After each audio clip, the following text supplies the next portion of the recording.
Today, we're going to dive into a really powerful financial story that's been making the rounds. It's this idea that a handful of insiders are using some seriously advanced AI to call for a massive 90% market crash. Now, our job here isn't to say if it's true or false. Instead, we're going to break down how an argument this compelling actually gets built, piece by piece. And boom, here's the hook. It's not a gentle suggestion, is it? It's a flat-out declaration, a 90% probability. This isn't just a prediction, it's designed to be a gut punch, to get past all our usual skepticism and hit the alarm button in our heads. This is the bedrock of the entire argument. All right, so our goal here is to basically put on our detective hats. We're not here to be the judge and jury, not at all. We're just going to be investigators following the breadcrumbs to see how this story is constructed.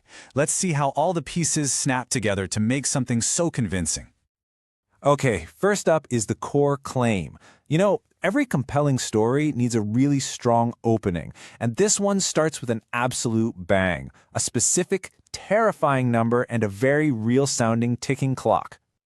Just look at the power of this one number on the screen, 90%. Think about that for a second. It's not a vague, oh, there's a high chance. No, it's a number that implies it's practically a done deal. And that right there is a deliberate choice to create the biggest possible psychological impact.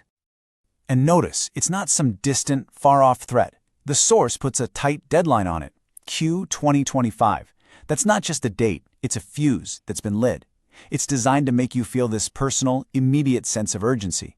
The problem isn't out there somewhere, it's right around the corner. Okay, so once the argument has you a little scared, what's the next move? You've got to back it up, right? So it shifts from what is going to happen to who already knows it's happening. The narrative brings in the smart money to make the whole thing feel much more credible. And the first piece of evidence they drop is a jaw-dropper, over 200 times $1 billion. The way the source frames it, this is the total value of defensive moves that major hedge funds have already made. It's a number so huge, it's meant to make you stop and think, wow, they must know something I don't. And to make that huge number seem legit, the source very cleverly name-drops the Bloomberg terminal. Now, for anyone not in the financial world, that might not mean a lot, but trust me, it's like the holy grail of financial data. Mentioning it is a classic way to borrow credibility and make your claims seem rock solid. Next, they make the evidence personal. Exhibit A, Warren Buffett. As you can see, the argument zooms in on his massive $85 billion cash pile, framing it as the highest it's been since 1981. The unspoken question is just screaming at you, what does the Oracle of Omaha know that we don't? And it doesn't stop with Buffett. Then the spotlight swings over to Bill Gates.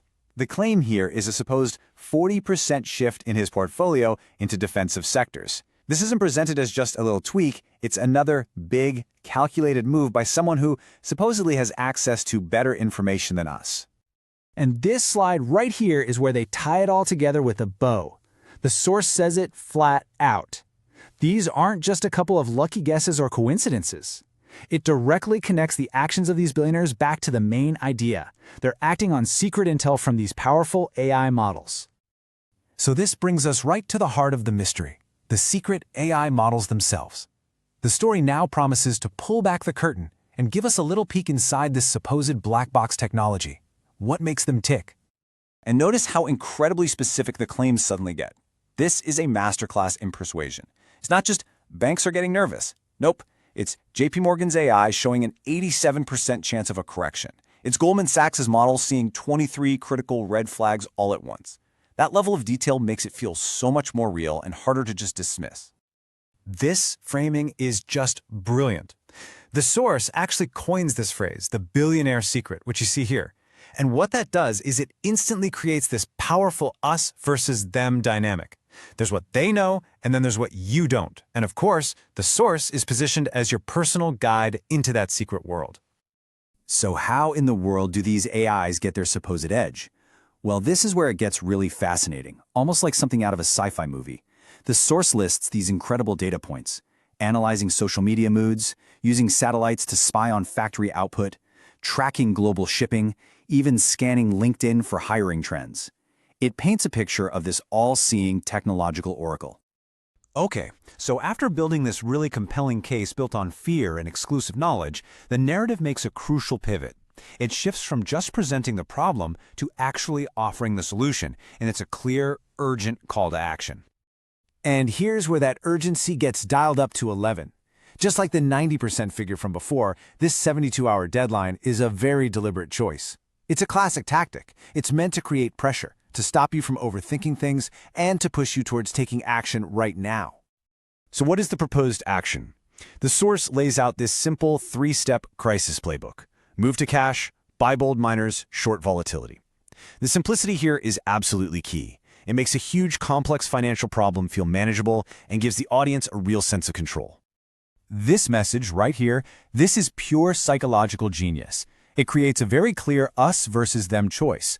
It tells you, the viewer, you can be one of the unprepared masses who always gets crushed, or you can be different. You can join the smart money. It's an incredibly empowering choice to offer someone. And for the final act, the argument makes its most brilliant move. It takes all the fear and anxiety that has been carefully building and completely reframes it. It's no longer a threat you have to survive. It's a once-in-a-lifetime opportunity you have to seize. And here is that message of empowerment. The fear that was built up this whole time is now transformed into a chance for massive gain. It's a powerful shift that turns you from a potential victim into the potential victor of your own story. And finally, the entire argument from start to finish leads to this one moment, the call to action. The source positions itself as the only place you can get this censored information, urging the audience to subscribe. This reveals the real goal of the whole narrative structure, to turn a viewer into a customer. So, stepping back, this whole narrative leaves us with a really critical question, especially for the world we live in today. When we're presented with these kinds of compelling, data-heavy arguments, how do we draw the line between a genuine prediction and a really sophisticated piece of manipulation?